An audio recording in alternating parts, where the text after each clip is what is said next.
ചേട്ടാ, നിരവധി ഹിറ്റുകൾ സമ്മാനിച്ച ദിബു ചേട്ടന്റെ അവസ്ഥ ചേട്ടൻ അറിയണമല്ലോ. നിരവധി ഹിറ്റുകളും സീനിയർ ഞാനിപ്പോ നേരത്തെ ഒരാളെന്നോട് ചോദിച്ചത് എനിക്കിത് പറയാനുള്ളത് ഒരു ആർട്ടിസ്റ്റിനെ കുറിച്ച് എന്തെങ്കിലും പരാതി ഉണ്ടെങ്കിൽ അത് ഇങ്ങനെ പരസ്പരം അങ്ങനെ ചെളിവാരി എറിയാതെ അങ്ങനെ ചെയ്യാതെ. ദിബു കരുണാകരൻ എന്ന് പറയുന്ന ഒരു സീനിയർ സംവിധായകനാണ്. അത് തന്നെ നിരവധി ഹിറ്റുകൾ സമ്മാനിച്ചിട്ടുണ്ട്. ഉമ്മൂക്കനോ ചിറ്റ്,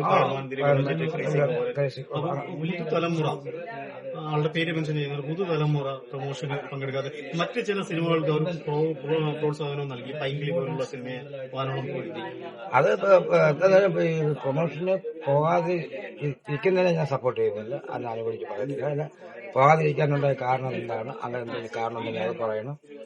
ആ കാരണം എന്താണെന്ന് അത് പരിഗണിക്കണം. പിന്നെ ഒരു ഡയറക്ടറെ മനോവിഷമം എന്താണെന്ന് മനസ്സിലാക്കണം. ഒരു സിനിമയിലെ ഒരു സിനിമാക്കാരൻ എന്ന വാക്കിന് അനുയോജ്യനായ ആളാണ്.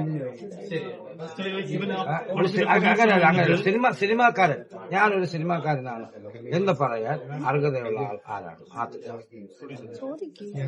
സംവിധായകനാണ്. ചിലപ്പോ ഒരു പ്രൊഡ്യൂസർ വന്നിട്ട് ബാച്ചലർ പാർട്ടിയില് മിസിസ് ഖാൻ ബാച്ചലർ പാർട്ടിയുടെ പ്രൊഡ്യൂസർ വന്നിട്ട് എനിക്ക് പ്രശ്നമില്ല എന്ന് പറഞ്ഞാലും അപ്പൊ ഇത്രയും സ്റ്റേറ്റ്മെന്റ് പറഞ്ഞ ദിബു ചേട്ടന്റെ അവസ്ഥ.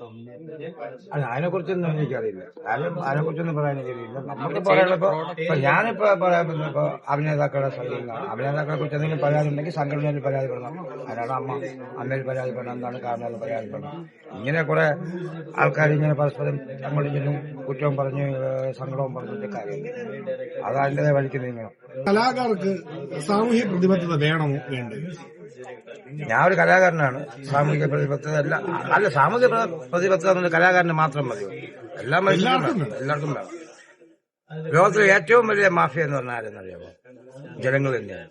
ഒരു വിധത്തിലല്ലെങ്കിൽ മറ്റൊരു വിധത്തിൽ എല്ലാ ജനങ്ങൾക്കും ഓരോ മാഫിയ ബന്ധമുണ്ട്. അവരെ നിശബ്ദമായിട്ടിരിക്കുന്നതുകൊണ്ട് തന്നെയാണ് ഈ കുഴപ്പങ്ങൾ. ഇപ്പൊ സിനിമ കണ്ടിട്ടാണോ ആൾക്കാർ വഴി പിഴയ്ക്കുന്നത്, വഴി തെറ്റുന്നത്?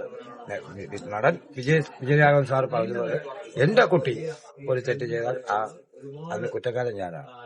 മക്കളെ വളർത്തുന്ന രീതിക്ക് വളർത്തി കഴിഞ്ഞാൽ ഒരു മക്കളും വഴി തെറ്റില്ല.